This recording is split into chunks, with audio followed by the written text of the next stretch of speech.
Good morning, y'all. Fuzzy Biker here in the Fuzzy Biker Garage. Today we are going to talk about that 6-day, 3,200 mile trip that I took on this hot rod Himalayan. I want to talk about the bike specifically. I'll talk about the trick a little bit, but I got videos on that already. The motorcycle, how did it perform? How did it work? What were my worries and concerns? I'm going to just start right now. The bike was the least of my worries and the trip went very well. So Royal Enfield Himalayan, 452cc, single cylinder, dual overhead cam, 40 horsepower, 30 foot-pounds of torque. That's 40 newton meters, 6-speed transmission. You know, it's just a wonderful machine. I'm like 50 miles away from, less than that maybe, from 24,000 miles on this thing.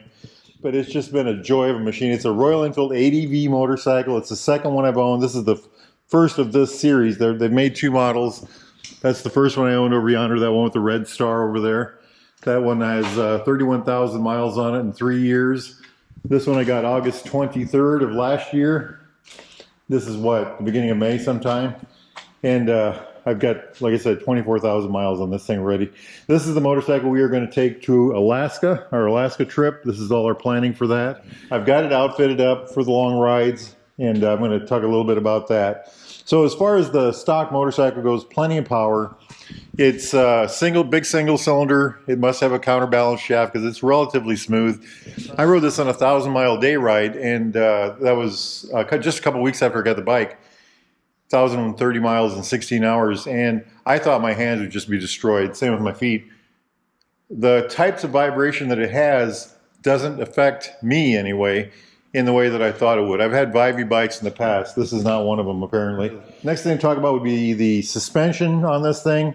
It's got upside down forks on the front right here. They're covered. They're 43 millimeters. There's 200 millimeters of travel on that suspension. That's about 8 inches. And then on the rear, it's a monoshock with a link. Where the old one had a link down here before, this one has a link right here. And then again, this is 8 inches of travel up and down, 200 millimeters. So it's got loads of suspension. That's a good thing.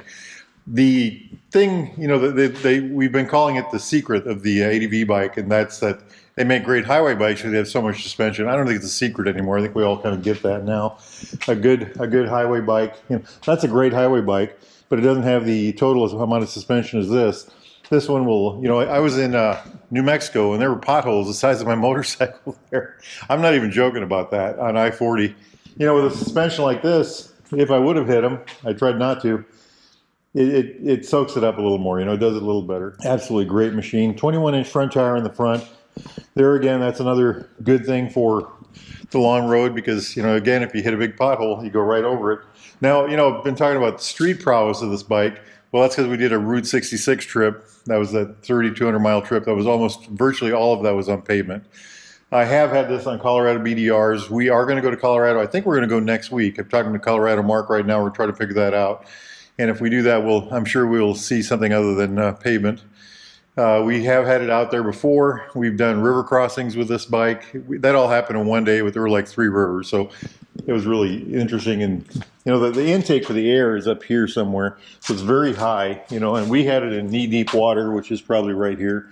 This is the second front tire I've had on this. The first front tire was this exact model tire, Seat, the factory tire. I got 20,000 miles out of that. And, you know, it never acted like it was wore out. At least that's what I kept telling myself.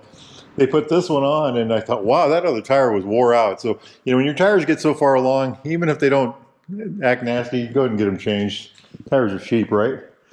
320 millimeter disc brake on the front, dual piston vibra caliper. I was in the mountains. I've had this in the mountains a lot. I was in Utah in the mountains and Colorado in the mountains, and those brakes, superb. They for an ADV bike, this is not a sports bike, but for an ADV bike, they work fabulously. And I have had them all over the place. You know, I've never had trouble with the brakes on this bike. And I you know, I think that's a 270 on the back, single piston vibra caliper, spoke wheels. I think they're aluminum rims. I'm not sure about that. Fabulous machine. I've got my seat here. This is a stock seat. That's a rally seat over yonder. I took that off for this trip because I did the rally seat thing. I think we did 1,500 miles in 4 days. I think I had that rally seat on, and You know, I might put that seat on when I go to Colorado. I'm not sure about that. So talking about the trip, the first day of the trip, I left here, and this is the Fuzzy Biker garage door here, and I had to go that direction. And there was nothing but a big old rain cloud out that way and darkness, and we were supposed to get windy weather that day. But I went because, you know, I don't want to let common sense stop me, right? Dodged a bunch of rain, headed down through, let's see, Iowa into Missouri, hit into Kansas, and that's when the winds really started howling. And fought wind the whole day, the first day. 645 miles or something like that the first day. Made my way all the way down into Oklahoma. And the key word for that day would be wind. You know, just loads and loads of wind. It was a battle. One of the tanks, I got 37 miles a gallon. Most of the tanks going into the wind, I was getting in the low 40s. And for this motorcycle, that was terrible. But the bike performed great. Got a camp spot, camped overnight. The next day it was rain. The next day the magic word was rain. So let's talk about protection from the rain. This is my WRS windshield. They do make a GV that's bigger, and I'll show you that next week. Colorado Mark has that on his motorcycle. I'll get them both side by side and we can see them, and it's taller, and I also think it happens to be a little wider. So why haven't I done the GV? And the answer is I wanted to do the GV, and I keep saying I'm going to do the GV, but I really like the WRS. So I have just not been willing to. I think the GV is $128, and I just, you know, this was $128, and I've just, so far, been good with this. That was excellent for rain protection. The GV probably would have been better that day, but I think it was a 340-mile day that day of probably 100 miles of real rain, and the rest of it was on and off again. Bark busters right here. I got these, if you notice, I'm very proud of this. They're powder-coated black, and everything here is black, you know. So I got these from 3dcycleparts.com. That kept the water off my hands. That kept my hands warm. That allowed me, you know, instead of having to wear my thickest gloves, I could wear another set lighter, you know, a step lighter glove. I carry 3 pairs of gloves, and that was another big deal for the rain. So as far as the rain goes, this stuff right here, and then I had my Royal Enfield Nervic jacket on, and I know I go on and on about that jacket. It's about it literally is wearing out. I've had it 2 years, and I rode 65,000 miles last year, so it gets a lot of use. That jacket is waterproof pretty much, and especially behind a windshield like this. And I've had it on a couple different trips with heavy rains with this windshield, and it keeps me dry. Underneath that, I had my first gear jacket, which is a heated jacket.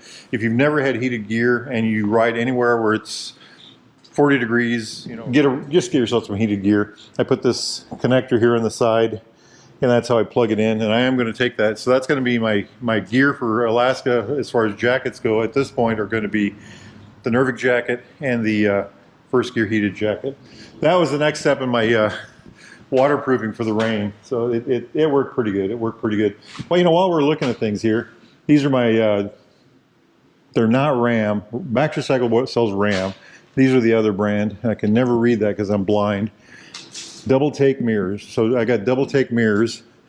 And I got these because I didn't realize Baxter sold the Rams. And so I've had great luck with these. You know, they're wider. They give you just a whole bunch more view. They vibrate less, these type of mirrors.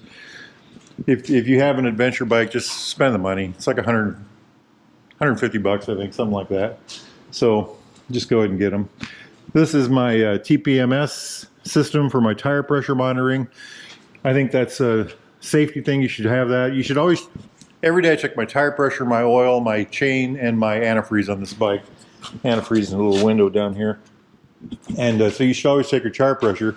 This is my old Garmin. It is, I'm not going to replace it this year, but it's coming. It's coming. The new one's coming probably next year, maybe. The new ones would probably work a lot better than this, and I think I'm very ready for that. It's just that this has worked so well, and I've been able to use it. Now, I just told you it worked so well. I got in Kansas, and it started taking me on these weird roads, and I pulled over, stopped. I got out of my nav system. I shut it off, turned it back on, and it shaved 2 hours off my ride from before I shut it off to when I shut it. So I don't know what was going on there. Now, I like to blame the nav. I like to blame that thing, but the reality is I probably messed with it, and who knows what was really going on. This is my Tusk bag. So, you know, a friend lent me that. I bought this bag for that bike. This is my Rhino Walk. I got this from Baxter Cycle. It's expandable. It's a great bag. I got it for that bike. I took it and I set it in the back of this. I thought, hey, that looks pretty good. And that's where it stayed ever since. And that's where that stayed. So this is not waterproof. They say they're waterproof, but of course I got this hole here, don't I? They do get water in them. I've got a rag that I keep in the bottom down here. And that is to soak up a little bit of moisture that gets in there. I just told you that, and the rag's not down there. That's my helmet cleaner right there. Put the electronic stuff up here because that usually stays drier. This is for my charging system. I can stuff my glove. This is I can stuff my gloves under there, you know. So I get to the gas station, I stuff my gloves under here, pop this loose, slide it back. Works really well. I like it. I like it a lot. On the trip, that was a big deal. Sliding backwards. On the trip, I had 2 bags here, and they were Royal Enfield duffel bags, and one had all my camping gear, and the other one had my clothing and other things. So that's what I did there. This is, you just go ahead, go ahead and buy one. If you have a ADV bike and you plan on doing a lot of road, just go ahead and get yourself one of these. It's not cheap, but it makes the ride so much better. And I try not to keep it very full. And there's my light in there, I added that. And the reason that is, yeah, look at that. There's a magnet on there and it's the Allen wrench stuck to it. The reason is that way I can get in there and get my gloves real easy. I'll keep bottled water in there. Things that I need to get to quickly, baby wipes, whatever that is. That's a waterproof case for documents. And anyway, I got a good friend, at Baxter Cycle. He has the same bike in Anley Black. He got himself one of these, and he agrees. These boxes are they are so nice, so very nice.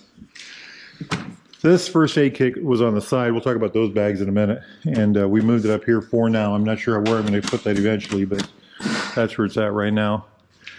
So nice, huh? My toolkit was under my seat, and the problem I had with that was, if you needed to get the toolkit, you had to unload the bike. Now, you don't really need the toolkit that much, but let's say you're in the middle of nowhere and you need to adjust your chain. Well, if you have a pile of stuff up here, you might not do it right away. You might say, well, I'll do it tomorrow, But Colorado Mark came up with this idea. This is a Tusk handlebar bag. That's the best description I can give you, but there's no part number that I know of. I got it off Amazon. Tusk handlebar bag. It's not the fender bag. You open it up, put my toolkit in there. I put the axle nut. There's an axle nut wrench that goes under here. I put that in here. I got myself a wrench to fit this hole right here for the oil filter. I'm sure I'll never use, at least on the road. Anyway, everything I need for tools is right in there. And if I need to get to them, it's just like that. So very, very easy. Very good ad. Thank you, Colorado Mark, for that one. Over here, this is a necessity item. Just go ahead and get yourself one of these feet for your motorcycles. It's wider. It distributes the load when you park the bike on softer earth better, and that helps the bike stand a little better. It also is a little taller, which makes a little bit of difference, but I don't think that's as much of a big deal. I had a shifter that was all bent underneath here, and I took my bike to Baxter Cycle and left it there overnight, and it came back with a new shifter, a new chain. That's a brand new chain. That's my second. So I had the factory chain, the replacement chain, and then now I have this chain. And they've ordered me a extra special super duper made out of magic stuff chain that's going to be here when that gets there. We'll probably put that on and new sprockets front and back before we go to Alaska. But I really appreciate all their work that they did with that. They also changed the oil for me. They also put these bags on. I want to show you those. So I found these bags online one day, about a year ago, before the bikes came out.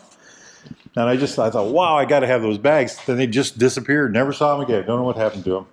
And they showed up the other day at the bike shop. And I happened to be there when the truck came in with the stuff and they were unloading them. And I said, hey, what are those? I want them. So I got myself a pair.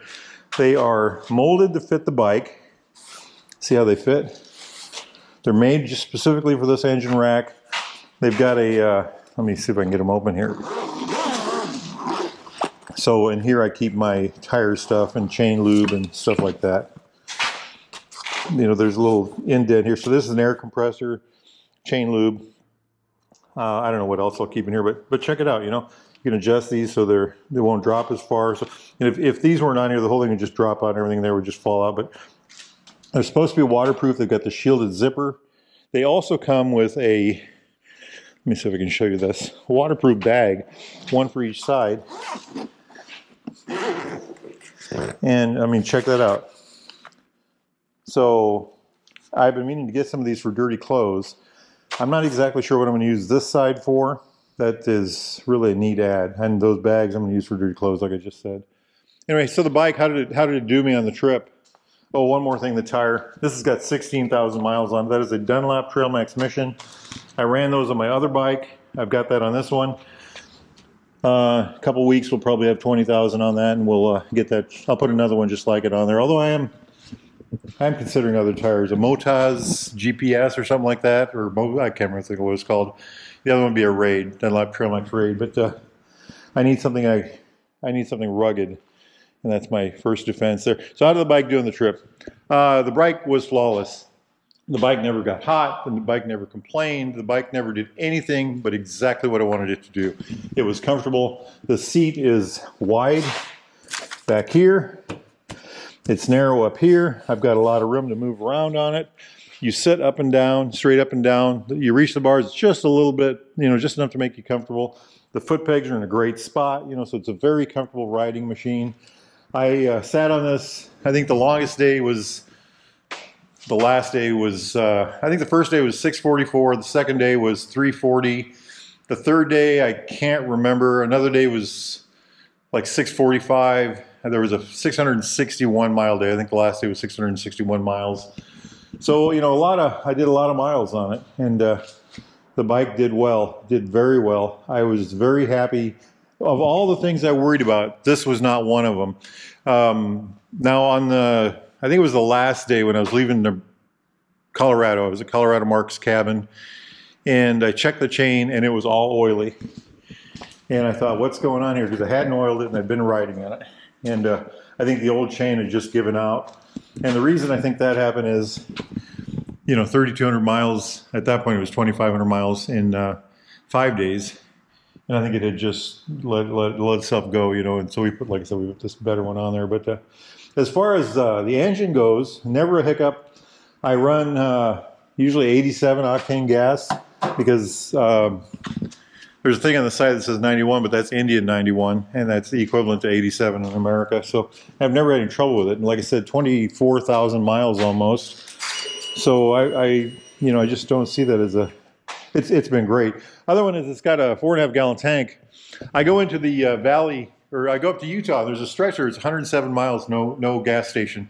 Absolutely beautiful scenery. It's I-70. Go to Utah, get an I-70. You just ride the whole thing. Beautiful. So I get there, and I know it's coming, and I've got a tank of gas. And when I leave the hotel, and I'm going along, and there's a gas station here. It's 70 miles away from where I'm at. I'll get gas there, and then I'll cross that void, the gas void, the gas desert. And so I do that.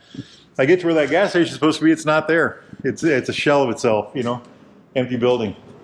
And so what do? I can turn around and go get gas. That's probably the wise thing to do.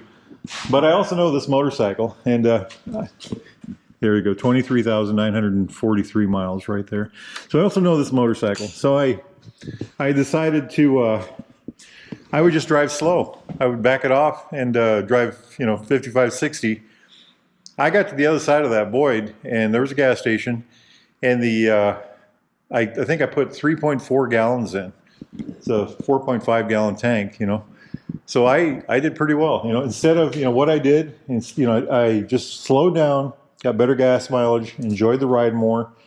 For 2 hours, I rode at 60 miles an hour. And it made it through the gap. This is a very fuel-efficient engine when you run it slow.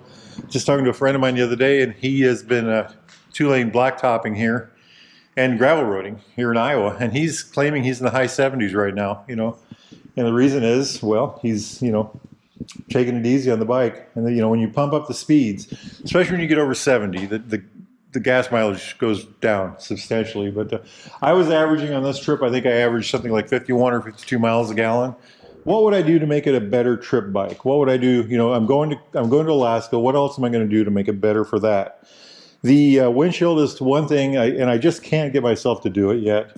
Maybe I'll do it when I get there, you know, when that time comes closer, but that's one thing. This is a gas bag right here. I bought this a while ago. Colorado Mark lent me one last year for, I had it for several months. And I just kept it on the back seat of the bike wherever I went. Had it on the back. I was driving that bike when he lent it to me. And, you know, I never had to use it, but I sure felt a lot better. So Alaska, you know, we've got these massive voids that we're going to drive through. You know, this is our trip right here from Baxter Cycle in Marnie, Iowa. We're leaving on June 22nd is when we're leaving. We're going to meet in Marnie June 21st in Iowa. Marnie, Iowa is where Baxter Cycle is. We're going to do this. So this is, you know, the start of the big open areas. And then through Canada, this is Banff right here. This is Banff right here. We're going to go do this. And there's a lot of open space there, and I'm definitely taking a fuel bag for that reason, you know. Then when you get up here, this is a little deceiving when you look at this. You know, doesn't look like much, right? The problem is, it isn't a problem, but the reality is this here is this. You know, it's like this whole area. Alaska is just that big. But anyway, I'm going to have a fuel bag with me for that reason. So that's one of the things I'm going to do, definitely. We're going to do new tires. We're going to do chain and sprockets. I'll do whatever Baxter says I need to do for maintenance before we leave, you know. And so that's what's going to happen. We're going to put bags on the side. I've got the bags. One of y'all sent me a set of bags. Royal, no, they were Rhino Walk. I think they're large bags. And I've got them. We're going to put them on today. And I'll use those. I think I might go up to Duluth and Michigan and Wisconsin tomorrow. I'm thinking about that. There's a good chance that's going to happen. But I want to use those tomorrow and next week, and then want to go to Colorado. So that's another. I'm going to do those. I'm going to try to. I want this right here, and then on top of this, I'm going to put. I want to have just one single bag, other than so I have my two side bags, this thing, and then one single bag here. I want to keep this as empty as possible. My first kit, you know, aid kit up there. Anyway, I think that's really about it. I just don't know what else, you know, I would have to do to this bike. We're going to change the brake pads, I think, also. We checked them the other day, and they look fine. But okay, I'm starting to ramble, aren't I? It was a great ride. It was a great trip. Let me show you on the map what I did right quick. I started here. This is Iowa. I buzzed down into Missouri. I cut across Kansas. Over here, I got into Oklahoma City. I camped right here. If you look really close, you can see my tent. I buzzed across Texas. That was the first time this bike had been in Texas. Got into Albuquerque, you know, New Mexico right here. Did all of this. Did the, I think this is where we did the Turquoise Trail. Thank you for that information. You know who you are. Anyway, it was fabulous. Just a fabulous ride. And then across here, you know, Flagstaff is a mountain area. So I'm tooling along here, and I started noticing pine trees. Well, I'm at 7,000 feet in Flagstaff. That was really amazing. It started cooling down. Got over here, buzzed into California, just crossed the line, got a tank of gas, which is a trick in California. You have to know how to do that. They have these, well, you know, got that done. Buzzed up into Las Vegas. I don't know if that's the road I took, but one of these little roads here. And then I ended up on 15, there is where the just most beautiful road in the world is, right here. Go ahead and get there and take that. Cut across into Colorado. Colorado Mark's house is over here somewhere. And then for the ride home, it was to Denver, all the way across here, back to where I started. So great big, you know, loop like that. And it was really quite a ride. And the bike, again, the bike did not complain a bit. This is a great travel bike. I've had this bike, I've had it from California to Virginia to Texas to Canada, North Dakota, South Dakota, you know, Wyoming. We've got Montana to do yet. We've got the northwest part of America to do. We've got the northeast part. We'll probably do Michigan and Wisconsin right here tomorrow. So I've had this bike, and I think there's 25 stickers on there, 25 or 26. And the bike has just never complained. This is a real traveling motorcycle, a real traveling motorcycle. Now, if y'all are interested in a bike like this, I've never used Royal Enfield Himalayan like this. Triumph, classic British bike of any type. Need parts, accessories, thingamajiggies, doodads, supplies, you know, gloves, hats. helmets, anything at all, get yourself over to Baxter Cycle in the mighty mini-tropolis of Marnie, or go to baxtercycle.com. By golly, those people can help you out. Make sure you tell them Fuzzy Biker sent you. Hit like and subscribe. Now, it's a beautiful day out where y'all are at. Check it out. The sun's just shining out there. Get yourselves out there and ride, my friends. Life is good. Get out of that easy chair. Get out there and live it. Wahoo! Wahoo! Wahoo! Wahoo! Wahoo! Wahoo! Wahoo!